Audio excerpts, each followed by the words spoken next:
مرزا غلام احمد قادیانی کی وجوہ کفر کہ کن باتوں کی بنیاد پہ وہ کافر قرار پایا تھا، اس حوالے سے 2 درس گزر چکے ہیں۔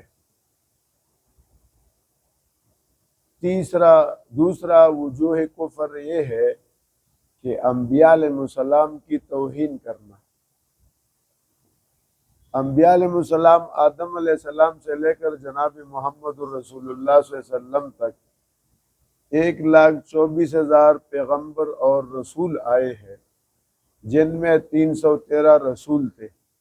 ہمارا یہ عقیدہ ہے کہ یہ سارے انبیاء پاک تھے، یہ سارے انبیاء منزہ تھے اور معصوم عن الخطا تھے، اور ان کو اللہ نے نبوت اور رسالت کے لیے چن لیا تھا، اور کسی نبی اور پیغمبر کو نبوت اور رسالت جو ملتی ہے وہ اللہ تعالیٰ کا انتخاب ہوتا ہے۔ آدمی اپنی ریاضت عبادت کی بنیاد پہ، مجاہدی کی بنیاد پہ نبی نہیں بن سکتا، یہ ہمارا عقیدہ ہے۔ لہٰذا یہ اللہ کی برگزیدہ بندے تھے، کوئی بھی کسی بھی نبی کی شان میں وہ گستاخی کرے، استہزاء کرے، مذاق اڑائے، وہ مرتد ہو جاتا ہے اور اسلام کے دائرے سے خارج ہو جاتا ہے۔ چنانچہ عصمت انبیاء اسلام کا متفق علیہ عقیدہ ہے۔ مرزا غلام احمد قادیانی صاحب نے حضرت صلی اللہ علیہ وسلم کی شان میں بھی گستاخی کی ہے، جو اگلے درس میں انشاءاللہ بیان ہوگا۔ آج کے درس میں ہم یہ بتانا چاہ رہے ہیں کہ اس نے عیسیٰ علیہ السلام کی توہین کی ہے۔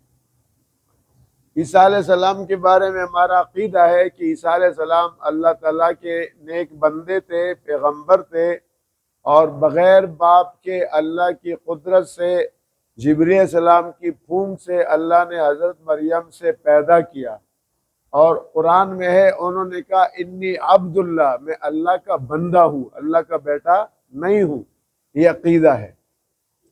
پھر جناب والا یہودیوں نے ان کے بغض میں ان سے دشمنی کر کے ان کو قتل کرنا چاہا، سولی پر چڑھانا چاہا، جیسے انہوں نے اور کئی انبیاء علیہ السلام کو قتل کیا، عزیر علیہ السلام کو شہید کیا، یحییٰ علیہ السلام کو شہید کیا، اور بہت سارے پیغمبروں کا۔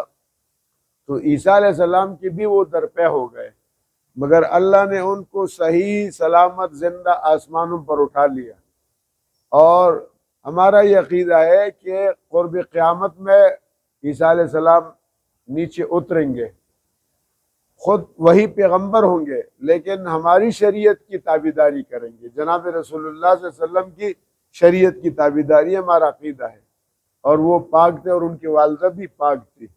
اب مرزا غلام قادیانی کہتا ہے، اس کی کتاب ہے دافع البلا صفحہ 13، ایک اور کتاب ہے روحانی خزائن صفحہ 233 جلد نمبر 118، کہتے ہیں خدا نے اس امت میں سے مسیح موعود بھیجا۔ ہمارا عقیدہ ہے کہ عیسیٰ علیہ السلام آئیں گے آسمانوں پر، اس نے اپنے بارے میں کہا، وہ جو آنا تھا وہ اپنے بارے میں کہتے ہیں، جو اس سے پہلے مسیح سے اپنی تمام شان میں بہت بڑھ کر ہے، یعنی اپنے بارے میں کہہ رہے کہ خدا نے مجھے بھیجا، میں وہی مسیح موعود ہوں جس کا وعدہ دیا گیا ہے، اور کہہ رہے وہ جو پیچھے مسیح یعنی عیسیٰ علیہ السلام گزرے ہیں، کہتے ہیں ان سے میری شان سب سے بڑھ کر ہے۔ اب سمجھ گئے بات، اپنی تمام شان میں بہت بڑھ کر ہے، اور اس نے اس دوسرے مسیح کا نام غلام احمد رکھا، یعنی کتنا بڑا بہتان ہے۔ کہتے ہیں اللہ نے مجھے جو مسیح بنا کر بھیجا تو میرا نام کیا رکھا؟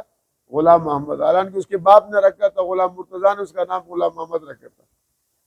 اس طرح کی اور کتاب حقیقت الوحی، اس کے صفحہ 148 میں لکھتا ہے، خدا نے اس امت میں سے مسیح موعود بھیجا جو اس پہلے مسیح سے اپنی تمام شان میں بہت بڑھ کر ہے، مجھے قسم ہے اس ذات کی جس کے ہاتھ میں میری جان ہے، اگر مسیح ابن مریم، وہ عیسیٰ علیہ السلام کے بارے میں کہہ رہے، اگر مسیح ابن مریم میرے زمانے میں ہوتا تو وہ کام جو میں کر سکتا ہوں وہ ہرگز نہیں کر سکتا۔ یہاں بھی توہین ہے، عیسیٰ علیہ السلام کی توہین کر رہا ہے، اور وہ نشان جو مجھ سے ظاہر ہو رہے ہیں وہ ہرگز وہ نہیں دکھلا سکتا تھا۔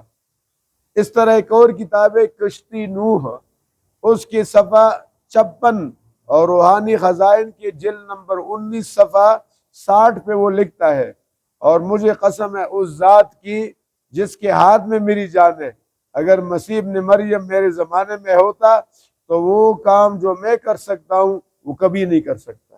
یہاں بھی توہین ہو رہا ہے۔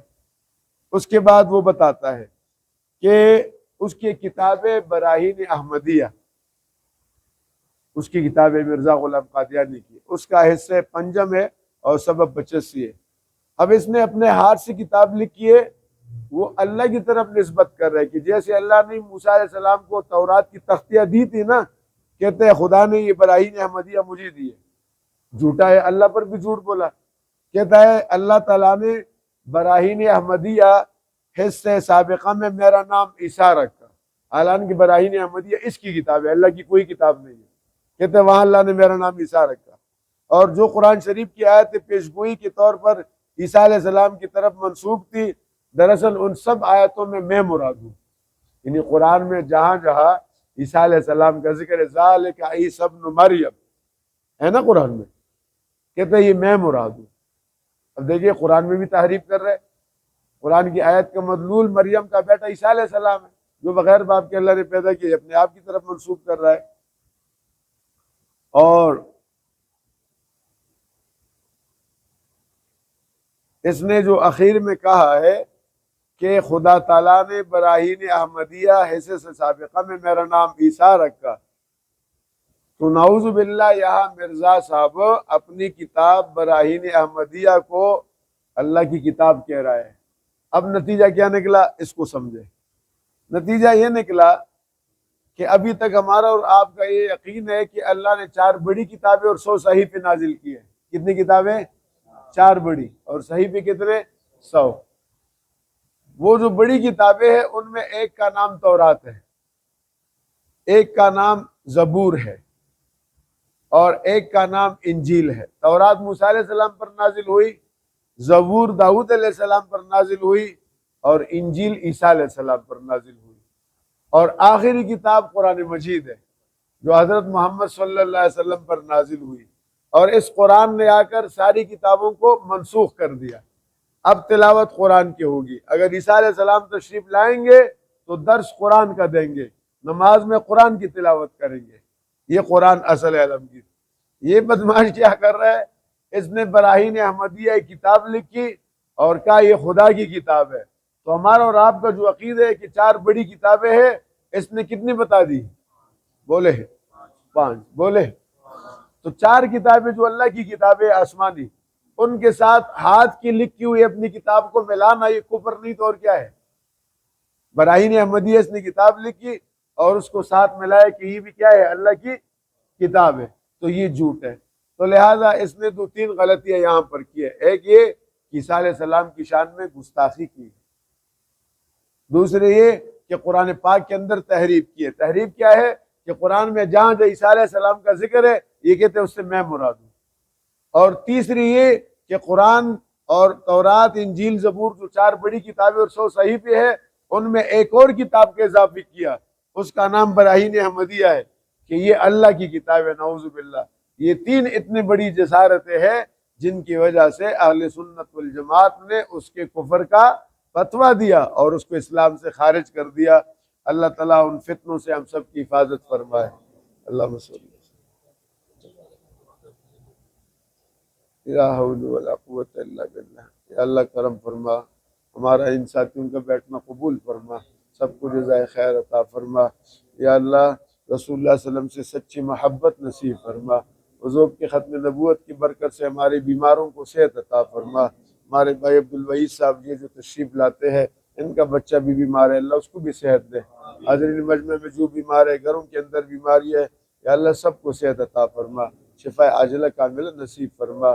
ہم میں جو ساتھی پریشان ہیں ان کی پریشانیاں دور فرما، جن کی حاجات غیب سے پوری فرما، کسی کا محتاج نہ بنا، رزق حلال نصیب فرما، حرام سے حفاظت فرما، اولاد کی خوشیاں نصیب فرما۔ اے اللہ تو ہم سب سے راضی ہو جا، ہمیں اپنے ایک بندوں میں شامل فرما، اور ہم سب کا آخری خاتمہ بالایمان فرما۔ وصلی اللہ تعالی علی خیر خلق۔